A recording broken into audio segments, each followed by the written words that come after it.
Hey guys, Jay Williams here. So I am now going to cut the lower lugs on the barrel. Now I've done this before, but I'll show you again, and if something was not clear before, maybe I can clarify it, do a better job explaining it this time, so I'll take you through it again. With some barrels, you can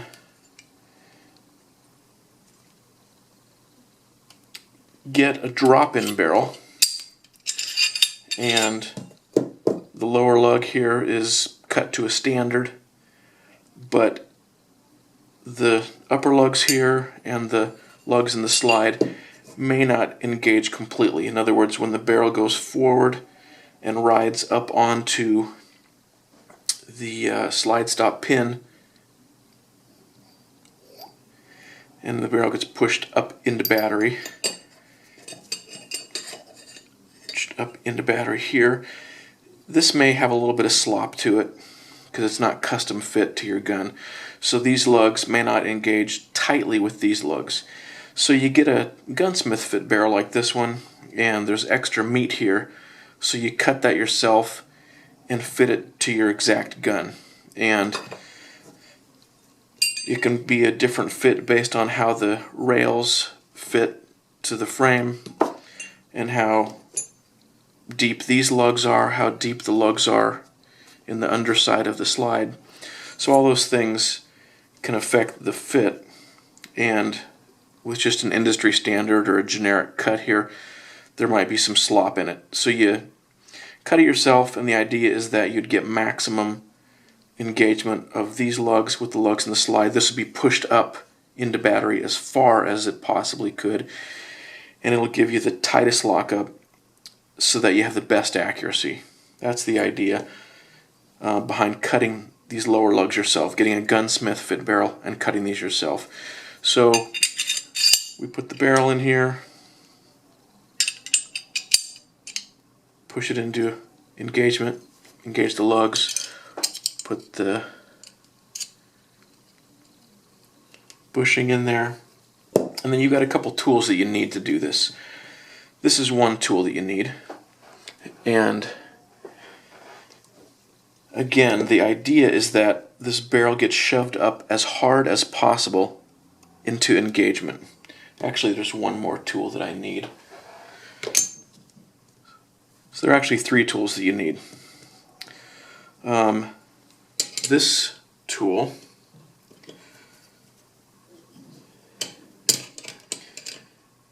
is supposed to fit between your rails here, and it centers the barrel, these lugs, it centers them this way. Because the barrel, well, if you've done a good fit up on your hood here, in theory this might not be necessary, but this does just help to guarantee that these lugs are parallel to the side of the frame, or square to the slide, square to the frame. So that's one tool. The next tool, so again, when you make this cut, and actually we'll have to remove this, but for the moment it helps guarantee alignment. The next tool is something that shoves on the underside of this barrel, and it pushes it as far up into engagement as possible. We want that tight. If there's loose, if there was some grit in there and we didn't get maximum engagement, we'd cut off more material from these lower lugs than we want to. So we want this shoved completely up into engagement. That's what this tool's for. Alright, so this part of this tool fits snugly inside the dust cover. So this can't move too much there. Put the bushing in here. Alright, so now this mates with the barrel bushing just like a plug would, just like a recoil spring plug would. Alright, so now, again, we need to make sure this is tight. We put the screw in, and the screw pushes against the barrel, keeping it in lockup. We want it to stay locked up to its maximum amount. So put that screw in pretty snug.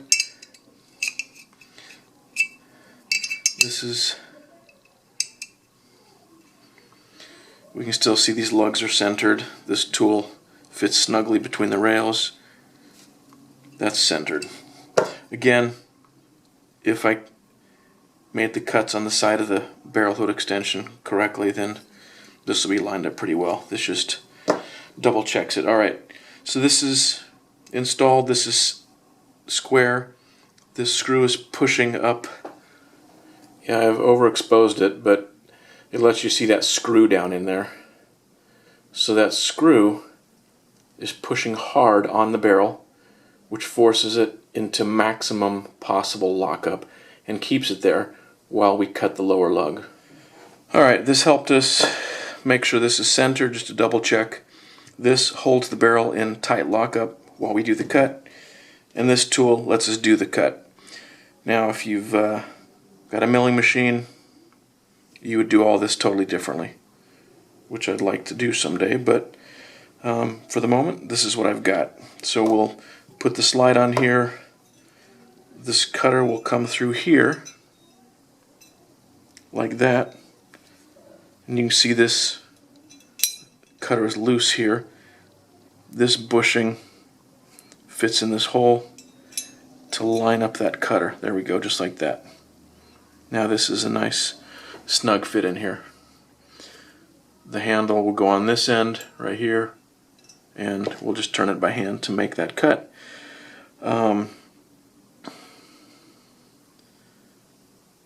The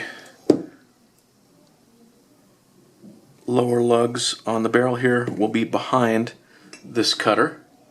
We'll push the barrel forward and we'll cut these lower lugs to be exactly flush with that cutter, so that later on the barrel will ride up on the slide stop pin and get pushed as high as possible up into battery.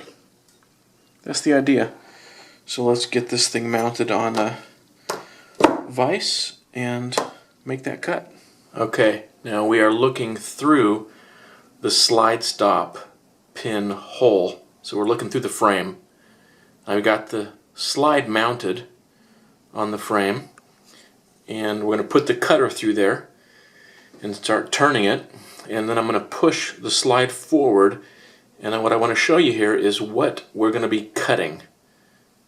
And you can see the lower lugs protruding there through the top. That material is going to be cut away right up to about there. So we'll cut some of the material on the top and a little bit on the back on the lower lug feet, and that's exactly where the slide will stop moving forward. Because remember, the barrel is engaged with the lugs in the slide, and that's the barrel that you're looking at there, those feet right there, the lower lugs, and at the rear, those are the lower lug right there, the lower lug feet. Those will bump into the slide stop pin and determine where the slide and barrel assembly stop moving as the recoil spring pushes them forward. So we'll cut that right there and just a little bit right there until the thumb safety is able to engage in the notch in the rear left side of the slide. That's where we'll stop. And at that point, the link should be angled just slightly forward. So maybe right about here, the link is vertical. It'll go a little bit past that, a little bit past vertical.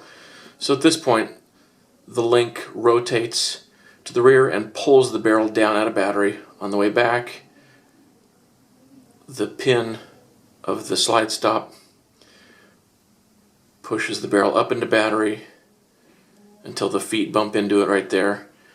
And at that point, the link should have gone past vertical just slightly. I think it's maybe 50 thousandths or something like that. Forward movement past the position where the link is vertical. Anyway, that's what we'll be cutting away now. So I'll move this back out of the way. We'll put the cutter in, then we'll start spinning it, shove forward on this, and we'll stop cutting as soon as the thumb safety is able to slide up or rotate up into the slide. Alright, here we go. So by the way, this is the gizmo that you put in the front here that pushes up on the barrel to hold it tight in battery while you're making the cut. I inadvertently, apparently, ordered an extra one, so I just saw this lying around. It's not even opened. If somebody wants to buy this from me, figure out what it would cost you to buy it from Brownells, and I don't know, knock off 10% or something, and I'll sell you this one.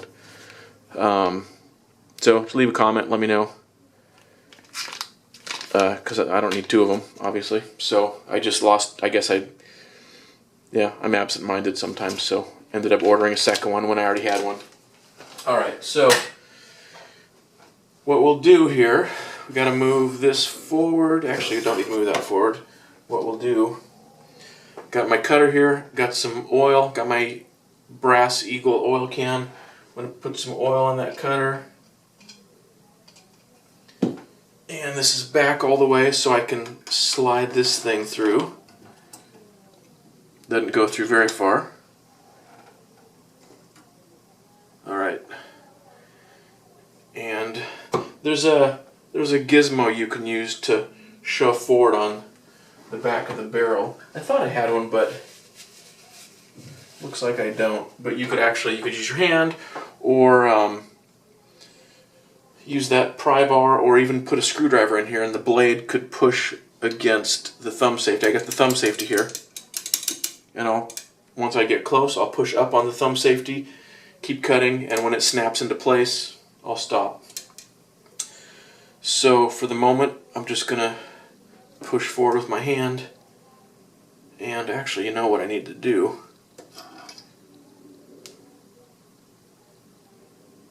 I need to see which way the teeth face. It's smooth this way. If I push here, it cuts. So I need to spin it this way.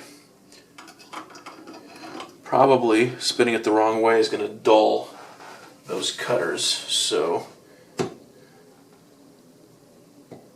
yeah.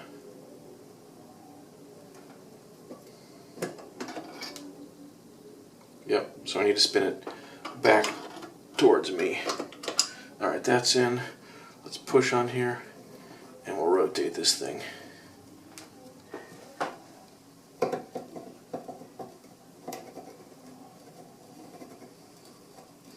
Kind of hurts my hand a little bit, but actually, no reason to hurt myself.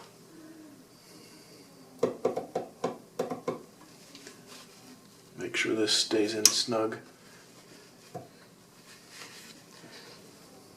And I got a long way to go here before the thumb safety can slide up in there.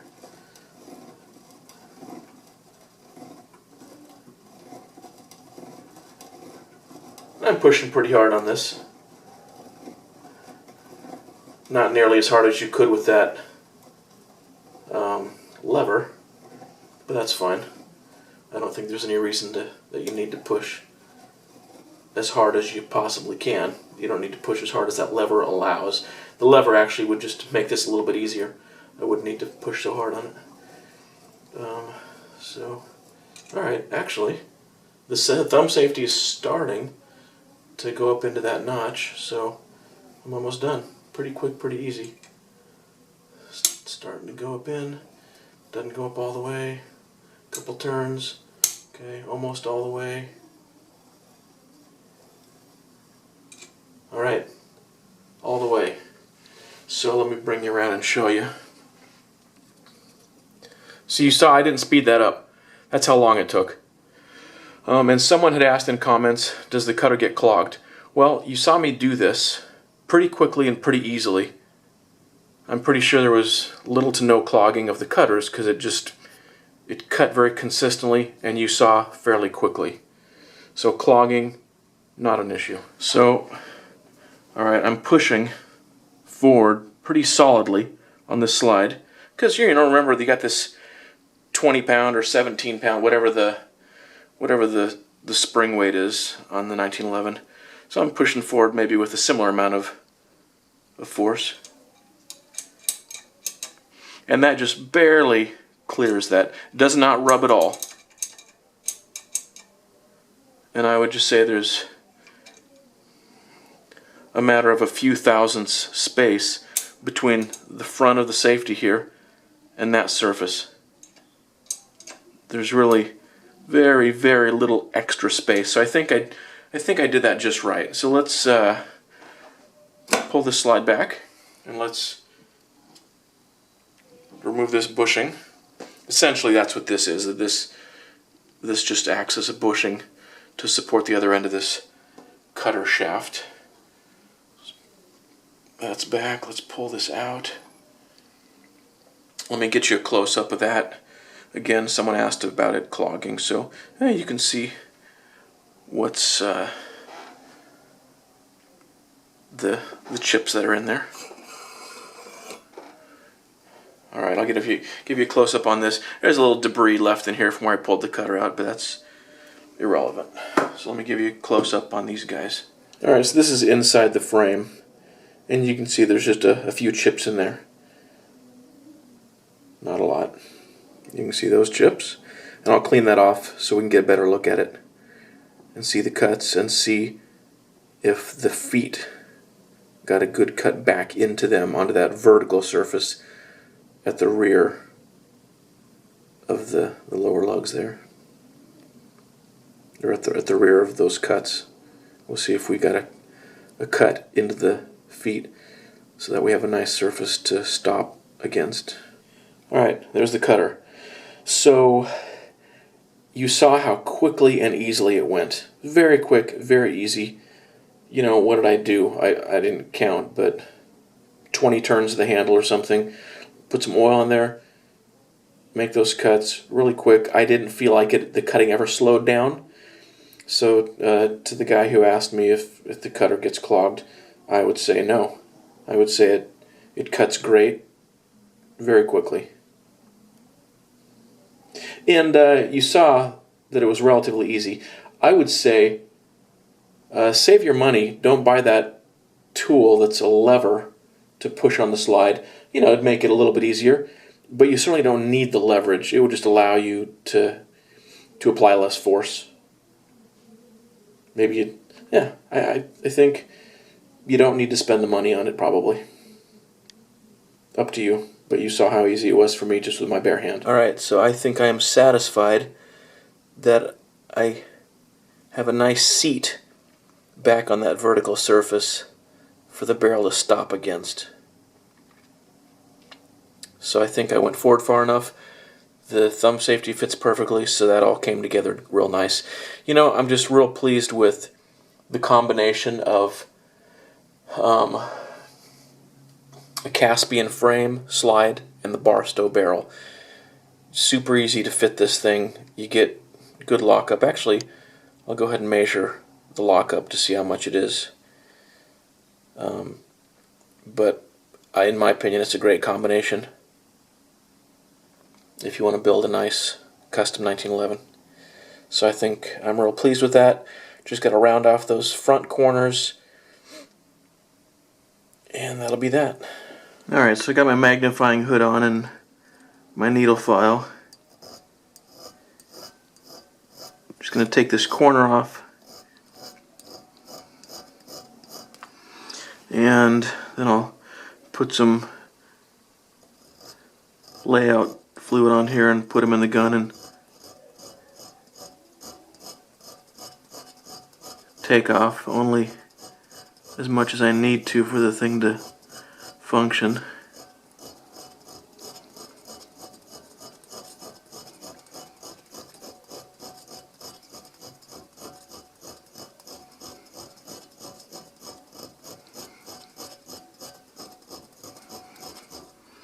Now I'm keeping this not parallel to these cut surfaces, but at a little angle, so I don't take anything off of those.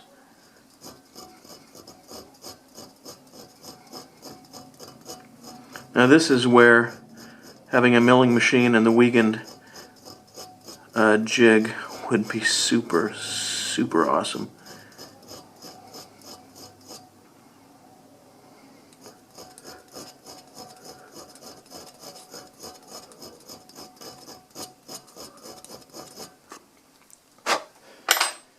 So you put the barrel into the slide all that onto the gun. You need to pop the barrel out of battery so you can move the slide back a little bit. And you can see the front corners of the lower lugs protruding into the hole where the slide stop pin goes. So you can see I can't even get the slide stop pin in there. So I need to take a little bit of material off those corners just until I can get that slide stop pin in there. No more. So that's what I'm doing now. Just filing a little bit at a time off that corner, off those corners of the lower lugs until I can get the slide stop pin to go through there. So I've taken off enough just to get the pin to start going. So what I'm going to do is take this Kratex bit and do some polishing and see if I can make sure I've got a flat surface all the way across there. Then I'll put some more layout fluid on there, put the gun together, and see if there's a high spot. That is the idea at this point.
Yeah, I'm going to need to do some flattening and cleanup on there, I can tell. But the Dicom will tell me exactly where to take off a tiny little bit of metal. Alright, so, getting close. Put that in there, put that in there.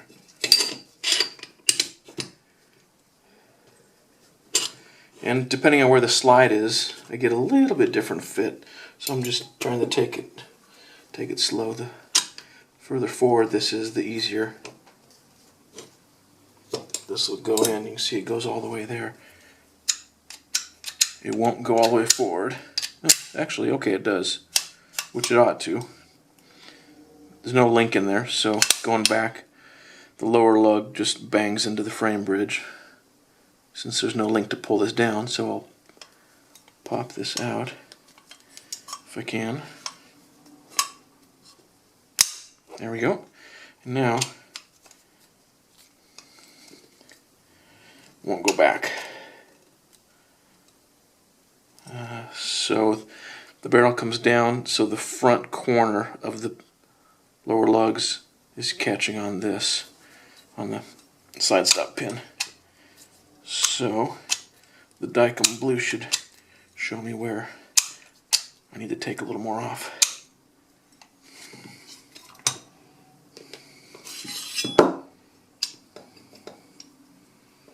And I can see. Let's see if I can.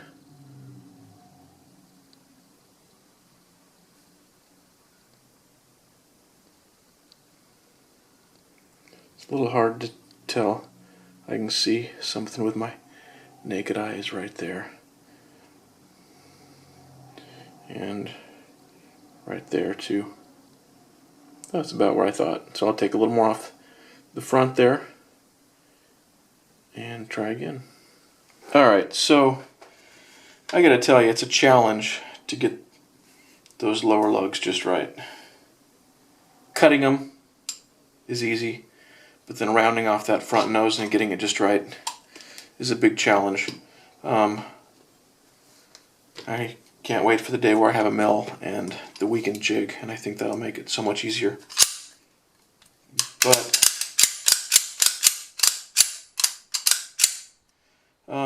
it almost seems like, this is a number 5 link, almost seems like it's not pulling it down enough out of battery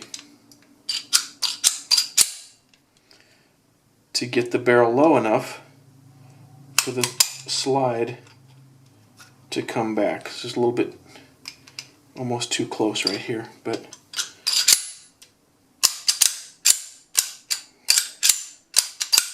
maybe I'm just not pulling hard enough. Anyway, it's pretty good.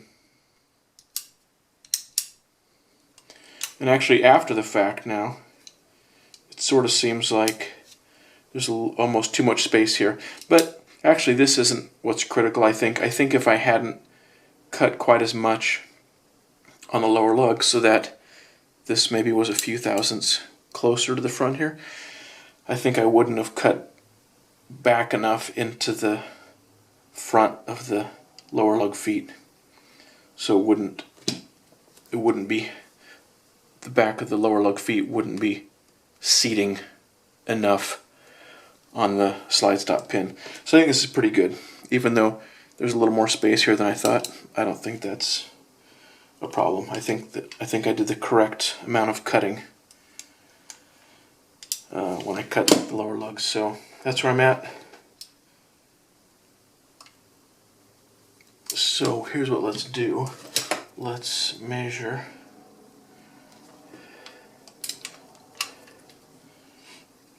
Let's see how much lug engagement we've got. And off the top of my head, I don't know what the book amount is, the best amount. And this isn't the best tool for measuring this, but it's what I've got right now. So that's 107 thousandths.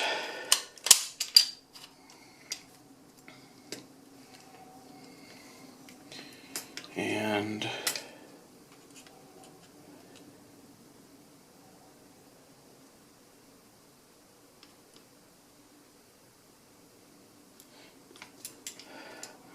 $152, so 45 thousandths. So I think that's okay. So that's what I've got, about 45 thousandths of lug engagement between the barrel and the slide. So I got the plug in, recoil spring plug, spring, and the bushing, and it seems to work real nice.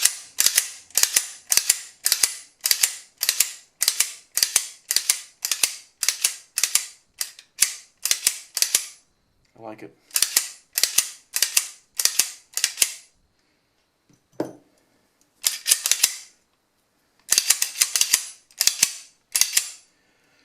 What I want to do now is put a little Dicom blue on the barrel bushing and see if I'm getting any spring. Because the barrel, when the slide's back, like that, the barrel's parallel to the slide. When it gets pushed forward by the recoil spring, the lower lugs ride up on this pin and push the barrel up into battery, where these lugs engage, and at that point the barrel is not parallel with the pistol, it's up like this. So if you have a tight fit between the barrel bushing and the barrel, you get barrel spring. So the bushing wants to hold the barrel parallel like this, but those lower lugs and the pin and the spring push it up, which can cause some binding right here. So I may need to relieve the bushing a little bit. So I'll put some Dicom blue on the inside of the bushing, run it back and forth a little bit, and see if we have a couple spots that are rubbing that I can relieve a little bit. So I've got some rubbing right where I thought I would, at the front here on the bottom, and at the top on the back. Probably can't see it.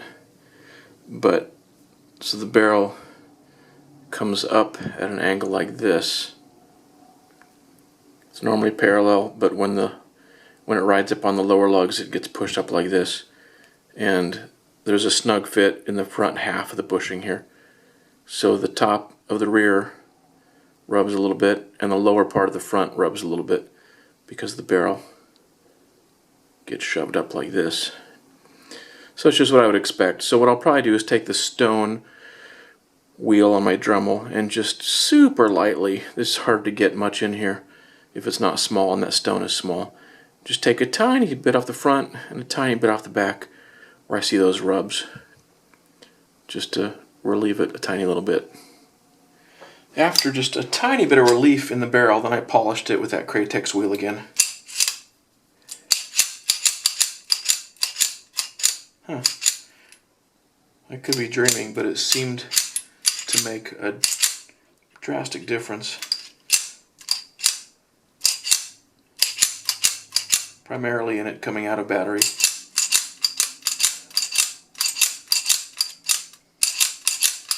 So it's good. It's looking good. I'm happy with that.